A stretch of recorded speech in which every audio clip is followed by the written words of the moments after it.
I never thought a routine night shift would leave me questioning reality. My name is Eleanor, and I'm a nurse at a quiet care facility in Oregon.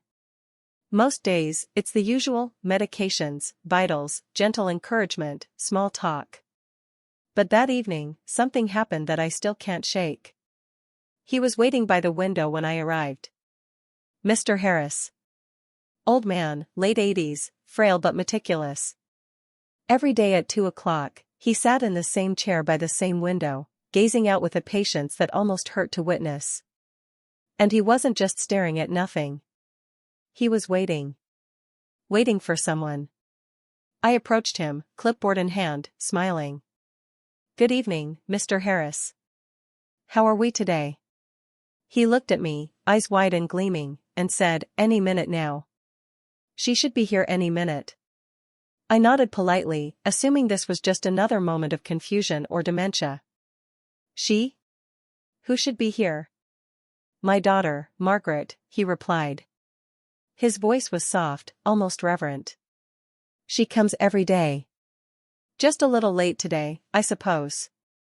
I smiled, masking the tightness in my chest. I had noticed this pattern. Every single day at 2 o'clock, he would say the exact same thing. He would straighten the small photograph of a young woman on the windowsill, pour an imaginary cup of tea, and adjust the chair as if preparing for a guest who had never truly left. It was endearing, in a sad sort of way. "You must miss her terribly," I said, leaning slightly closer. "Yes," he whispered. "But she always comes. She promised."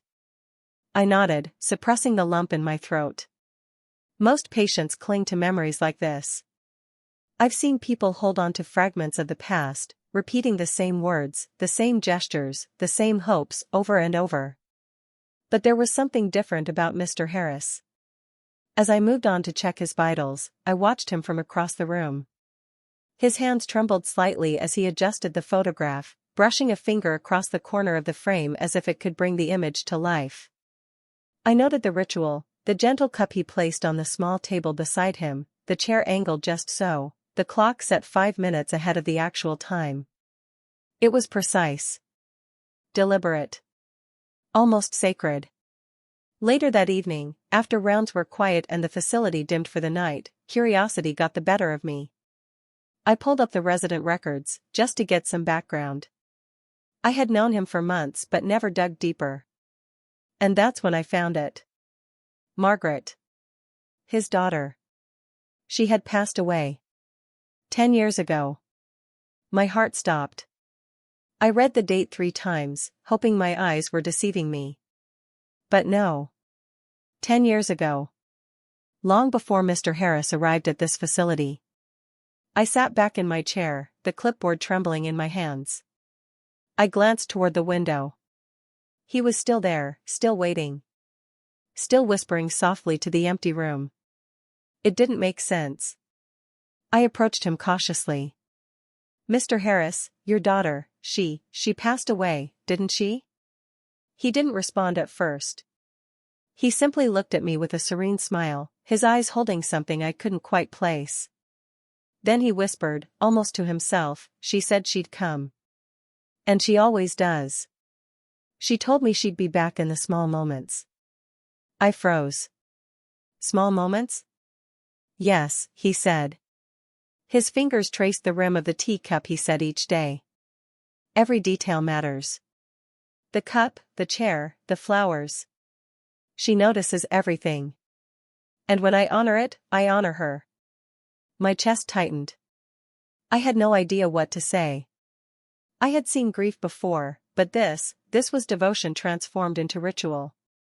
It wasn't confusion. It was purpose. Over the next few days, I began observing him more closely. Every afternoon, he performed the same actions, arranging the photograph, pouring the cup, adjusting the chair. Sometimes, he hummed a tune she liked. Sometimes, he whispered things only Margaret would have said, little jokes, phrases, memories of moments only they shared. And always, he ended by looking out the window, whispering, "Any minute now." At first, I thought he was imagining it. Dementia makes people believe in what isn't real. but then I noticed the details. The photograph had corners worn from touch, the cup was polished in a way no one else would notice, the flower he watered each day was positioned exactly where she liked it in life. I realized this wasn't just memory. This was communication. A conversation with someone who was no longer here. And then one day, he said something that made my blood run cold. Yesterday, she told me, "Don't forget the garden. Even if I'm gone, I'll be in the roses." I froze. The garden. That was Margaret's favorite spot in their old house, the one detail he shouldn't know about. Not unless. My hand shook as I quietly asked, "How do you know that, Mr. Harris?" He smiled gently. "I don't know. She tells me things in the moments we share. I remember for her, and she remembers through me." I stepped back, unsure if I was witnessing a mind-bending grief, a supernatural connection, or something entirely human but inexplicable. That night, I couldn't sleep. I kept thinking about the rituals, the whispers, the precise movements he performed. And the words about the garden. How could he know? How could any of this be possible? The next afternoon, I decided to join him by the window. I didn't say anything, just watched as he went through the motions. His hands moved over the photograph, then the teacup, then the chair. And then he paused, eyes glistening. "She's here," he whispered. I looked around, but the room was empty. Only us. I felt a shiver. He smiled softly and closed his eyes, speaking as if addressing someone beside him. "She said you're still listening. She said it's okay." I wanted to ask who. Who was listening? But the words caught in my throat. I realized something. This ritual wasn't just about remembering. It was about connection. Margaret may have been gone, but through these daily acts, through these precise little motions, he kept her alive. For the first time I understood. This wasn't sadness. It was devotion. A way to defy death. To keep love present in every small moment. That night, as I left the facility, I looked back through the window. He sat there, still waiting. And I realized, he had been waiting for me to notice. And something told me the real story was only just beginning. Because when grief becomes ritual, when memory becomes presence, sometimes, the dead aren't gone at all. I couldn't stop thinking about Mr. Harris that night. The way he spoke, the rituals he performed, it wasn't just grief. It was devotion transformed into something almost sacred. The next day, I made a decision. I was going to sit with him during the afternoon ritual. I needed to see what happened when he believed his daughter would arrive. At precisely 2 o'clock, I found him by the window, hands clasped, staring out as usual. The photograph in his lap was old, edges worn, but he held it as if it were fragile crystal. "Good afternoon, Mr. Harris," I said softly. He looked up, eyes bright. "She'll be here soon," he said, almost reverently. I nodded, unsure what to do next. Should I comment on Margaret? Should I pretend to see her? Instead, I sat quietly in the chair across from him. And I watched. He straightened the photograph, tapped the frame lightly, then reached for the cup of tea on the table. Not to drink it, but to make sure it was placed just so. His hand shook slightly, but every movement was deliberate. Then he spoke, his voice low, almost like a chant. "She liked it this way. The cup here, the chair there. Every detail, every small thing matters." I tried to focus on the words, but my eyes kept darting around the empty room. There was no one else here. Just him, the chair, the cup, the photograph. And yet, it felt like someone else was present. I realized I had been underestimating him. He wasn't lost in grief. He was holding a conversation with someone I couldn't see. Someone who had once existed. Curiosity overtook caution. "Mr. Harris, how do you know she'll come?" I asked softly. He turned to me, and for a moment there was something vulnerable in his gaze. "Because she always does," he whispered. "Every day, in every small way, she comes." Even when I cannot see her, I feel her. I swallowed hard. Something in his tone, the certainty, the devotion, it made me shiver. Over the next week, I began observing him more closely. Every detail of his ritual mattered. The position of the cup, the angle of the chair, the way he arranged the photograph, all repeated with precision. But then, something new happened. He began speaking more. Not just about Margaret, but about moments I could barely comprehend.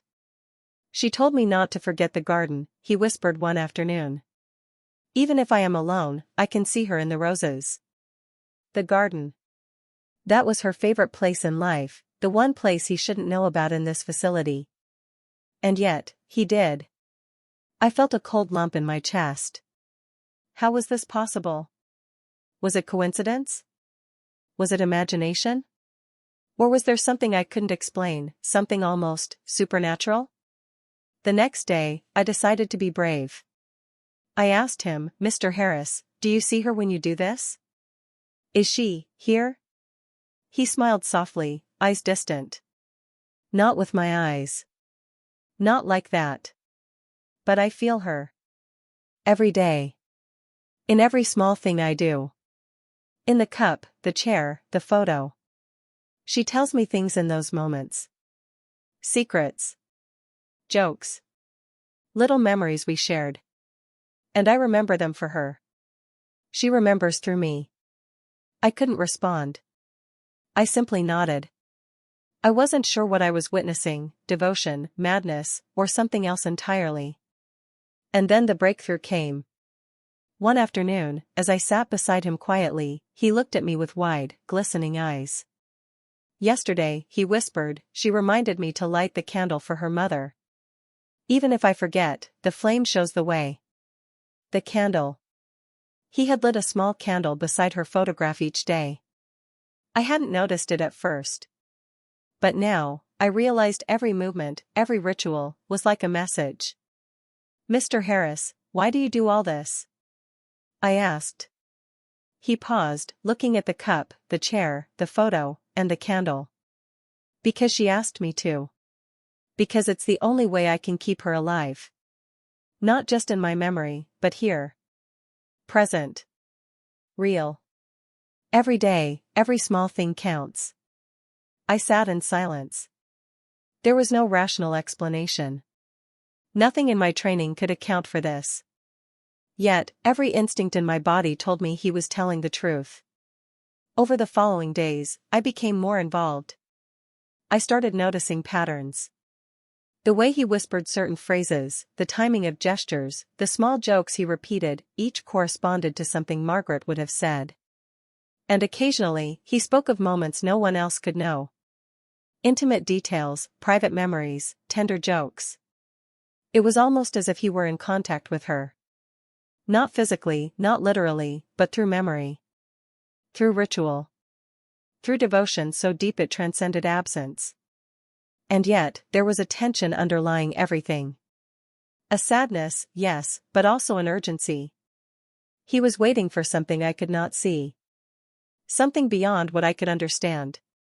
Then, one stormy evening, everything changed. The rain pelted the windows as I entered the room. Mr. Harris was sitting by the window as usual, but something was different.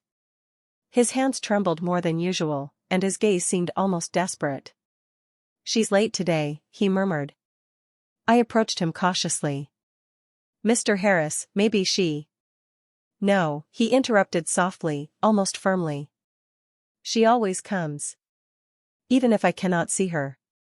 I just need to be ready." I watched him straighten the photograph, adjust the chair, and pour the tea as usual. But this time, he paused longer than normal. He looked directly at me, and his eyes held a kind of pleading. "Eleanor," he said, his voice trembling. "Will you sit with me today? Will you help me remember?" I nodded, sitting beside him. And then he began. He spoke of mornings in the garden, of summer afternoons, of the way Margaret would laugh when she spilled tea on her dress. Every word was precise, every detail vivid. He whispered things no one else could know. Things that tugged at my heart so deeply it felt like it would break. I realized then what he was doing. He wasn't just remembering. He was keeping her alive. Every day. Through ritual. Through repetition. Through devotion. And then he paused. Yesterday, she told me a secret, he whispered, voice almost cracking. She said, if I ever feel alone, I should look at the small things. And I will see her. I glanced around the room, empty as it was. And for a moment, I felt it too. The presence of someone unseen, carried in memory and ritual. I asked him softly, do you ever wonder if she knows you're waiting? He smiled, a mix of peace and sorrow. I don't know. Maybe. But she asked me to wait. She asked me to honor her. And that's what I do. For the first time I understood the depth of grief, the power of memory, and the devotion that could survive even death. But at the same time I couldn't shake a sense of unease. Why was this ritual so precise? Why did he whisper secrets that no one else could know? How was it possible that every detail he performed corresponded exactly to something from her life? I stayed longer that evening, watching as he set the cup, straightened the photograph, and whispered softly to her. And then he paused, looking directly at the empty window, whispering a phrase I would never forget. She said I must not forget the roses. Even if I cannot see her, she is in them. I swallowed hard. That garden, the roses. No one could know he would say that. And yet, he did. I left that night, mind racing, heart heavy. I knew one thing, this story was far from over. There was something larger happening here. Something I couldn't yet understand. And I had a feeling the next time I sat with Mr. Harris, I would uncover more than I could ever imagine.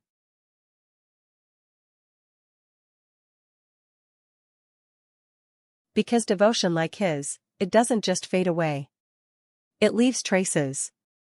It leaves signs. And sometimes, if you're paying attention, it can reach out, even to you. The days passed, and my visits with Mr. Harris became something I looked forward to. Not just as a nurse, but as someone drawn into a story I couldn't ignore. There was something about the precision of his rituals, the devotion in his voice, and the way he made the past feel alive that kept me on edge. One afternoon, I arrived slightly earlier than usual. He was already sitting by the window, hands clasped in his lap, eyes scanning the horizon. "Hello, Mr. Harris," I said softly. He turned toward me, a small, knowing smile on his lips. "She's here soon," he said, as though speaking to someone beyond me. I pulled up a chair beside him and waited. And then, something unexpected happened. He reached for the photograph and whispered her name, Margaret, with a reverence I could feel. His fingers traced the edges of the frame, then paused as if listening. I noticed his lips move slightly, forming words I couldn't hear from where I sat. "Are you speaking to her?" I asked cautiously. He nodded. "In a way," he said softly. "I speak, and she answers. Not in words, but in moments. In memories." I felt a shiver run down my spine. Memories answering? How could that be possible? Then he did something I had never seen before. He reached for the small cup of tea, poured imaginary liquid into it, and placed it beside the photograph. He straightened the chair, adjusted the flower, and paused. His eyes glazed over, fixed on something invisible in the room. "She says it's time for the letter," he whispered. The letter. I hadn't seen any letter before. My curiosity spiked, but I didn't dare ask. Instead, I stayed silent, letting him continue. He reached beneath the photograph and pulled out a folded piece of paper. The edges were worn, but the handwriting was unmistakable, delicate, flowing, familiar. My heart skipped a beat. He opened it slowly and began to read aloud, voice trembling. "Father, if you are reading this, it means I am no longer there to say goodbye. But know this, even if I cannot be with you, I am everywhere you look. I am in the garden, in the roses, in the chair you set for me. Remember me through the small things. They will guide you, and you will feel me." His voice broke. Tears ran down his cheeks as he whispered, "She told me. She said I would see her in the small things." I sat in stunned silence. My mind raced. This wasn't just memory, wasn't just grief. This was devotion turned ritual. This was a connection that transcended life and death. For hours that afternoon, I watched him repeat his ritual: the cup, the chair, the photograph, the flower, and now, the letter. And with each repetition, I realized something extraordinary. He wasn't merely remembering Margaret, he was communicating with her presence through memory and ritual. Over the next few days, I studied the patterns. Each movement corresponded to a memory. Each whisper, each adjustment, was a thread connecting him to her. And I started noticing subtle signs: the way his eyes shifted as if following someone invisible, the way he paused at specific words, the way the candle flickered as he read the letter aloud. I couldn't explain it. But I could feel it. Something larger was at work. Something I was only beginning to understand. Then, one evening, it happened. The facility was quiet. The rain outside cast long shadows across the room. I entered quietly, expecting the usual routine. But Mr. Harris was different. He was standing, trembling slightly, holding the letter in one hand, the photograph in the other. "She's here," he whispered. I looked around. The room was empty. No one else was there. Just him, the chair, the cup, the candle, and the photograph. I felt a chill. "Mr. Harris, who's here?" He didn't answer. Instead, he held the letter high and began to speak, voice shaking but determined. "I can see you, Margaret. I can feel you in every detail. The chair, the cup, the garden, the roses. You are everywhere. And I am here, just as you asked." I watched, mesmerized, as his hands moved over each object with purpose. Each motion, each whisper, seemed to call forth something unseen. And then, the room grew warmer, almost imperceptibly, as if the air itself carried her presence. I froze. Was it imagination? Or was something truly extraordinary happening? He turned to me, eyes glistening with tears. "Do you see it?" he asked. "See what?" I whispered. "The way she lives in the small things. The way she speaks without words. The way I am never alone, because she is always here." I felt my own chest tighten. The emotions were overwhelming. Love. Grief. Devotion. Hope. Loss. All intertwined into one delicate, fragile thread of human connection. Days turned into weeks, and I continued observing. The ritual never wavered. Every afternoon, he performed it with the same precision, the same care, the same reverence. But now, I noticed a subtle change. He began speaking to me. Not in the usual whispered confessions about his daughter, but in questions, in reflections. "Do you remember your own small moments, Eleanor? The things that make someone feel present even when they are gone?" I realized then that he was teaching me something. About memory. About love. About the ways we keep people alive even after they've left. One rainy afternoon, I asked him the question that had haunted me for weeks. "Mr. Harris, do you ever wish she would come back? That you could see her?" He smiled softly.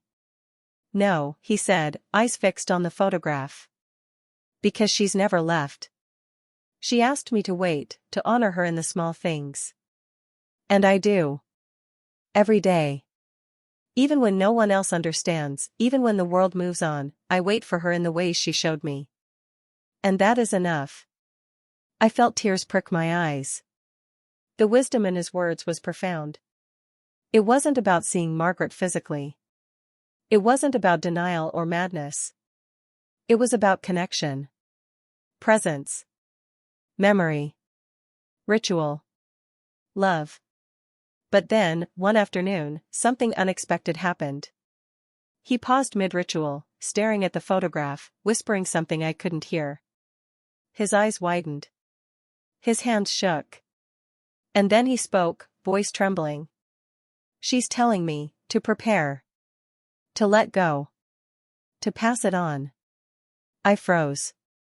Pass it on? What did that mean? He looked at me, and for the first time, his expression held urgency. Eleanor, you must help me. I can't do this alone anymore. My heart pounded. Help him? How? What could I possibly do to continue a ritual between life and memory? I don't know if I can, I whispered. You can, he said firmly. You understand now. You see the way she lives in the small things.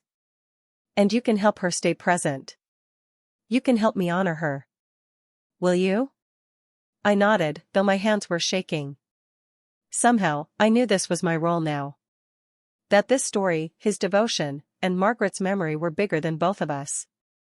And that the next step would bring answers, and maybe even closure, that neither of us expected. That night, I left the facility with my mind racing. The storm outside mirrored the whirlwind in my heart. I couldn't stop thinking about the lessons he had taught me, about grief, about ritual, about the ways love persists beyond absence. And I knew one thing, the final act, the ultimate revelation, was coming. And when it did, it would change everything I thought I knew about memory, devotion, and the unseen connections that bind us to those we have lost.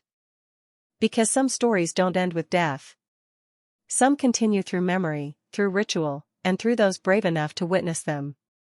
And I was about to witness the most extraordinary part of all.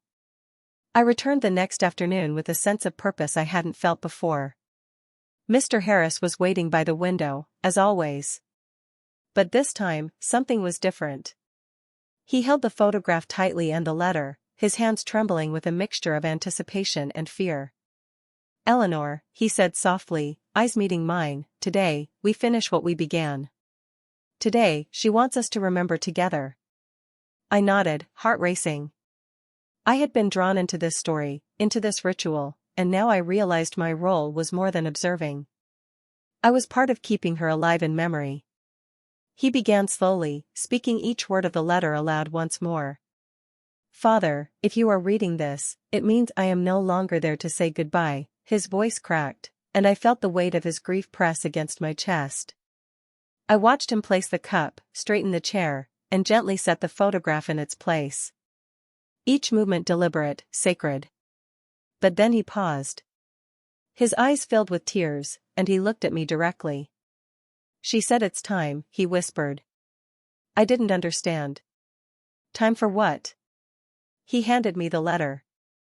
Read it with me. Help me honor her. She left this for both of us, for anyone who remembers her. We must do it together. I took the letter in trembling hands.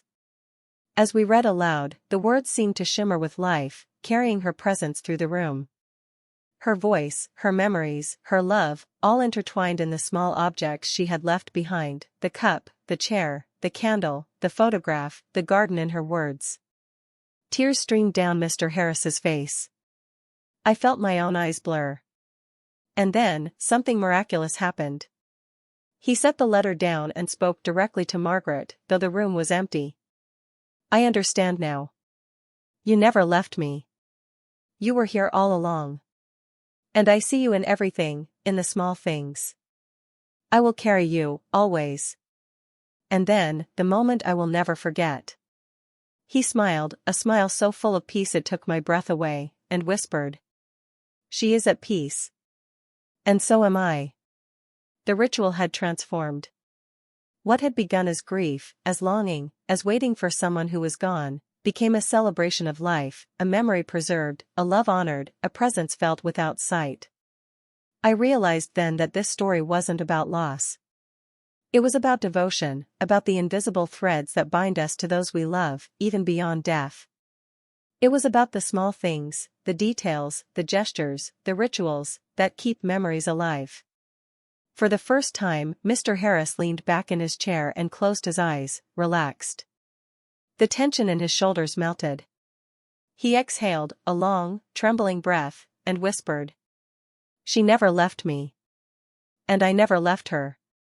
I sat beside him, my hand gently on his, feeling the connection that spanned years, that spanned life and death.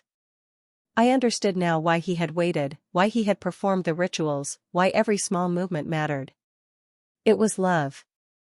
Pure, unwavering, eternal love. Over the next few days, I noticed changes.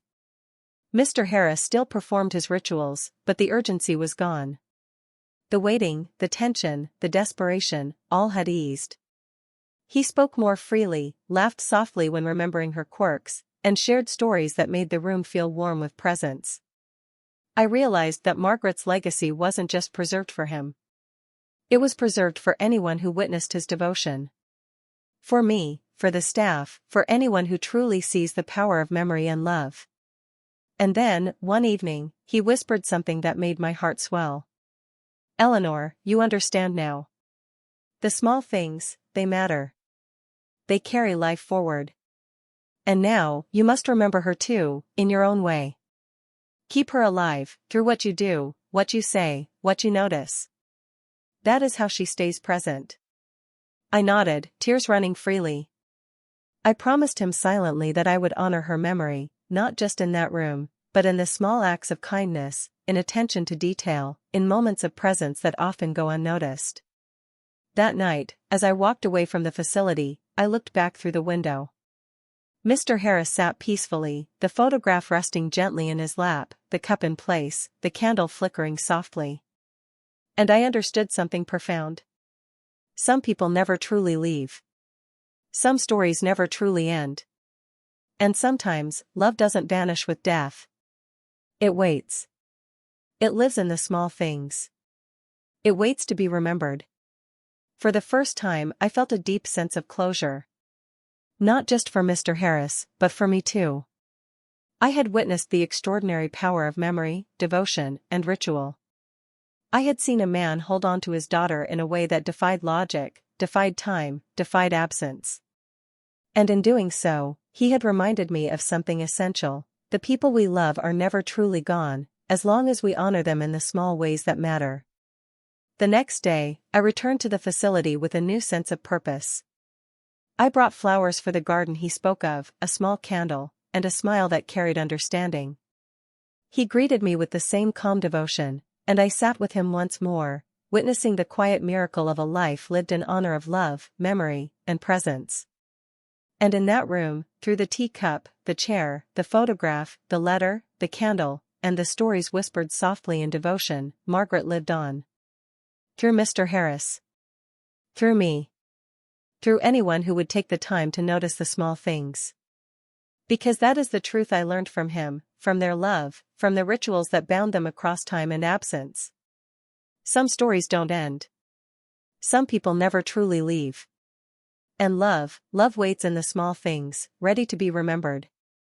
If this story made you think about the people you've lost, the memories you cherish, or the small things that keep love alive, hit subscribe and stay with me for the next secret in the silent caretaker. Because sometimes, those we've lost aren't gone at all. They're just waiting to be remembered.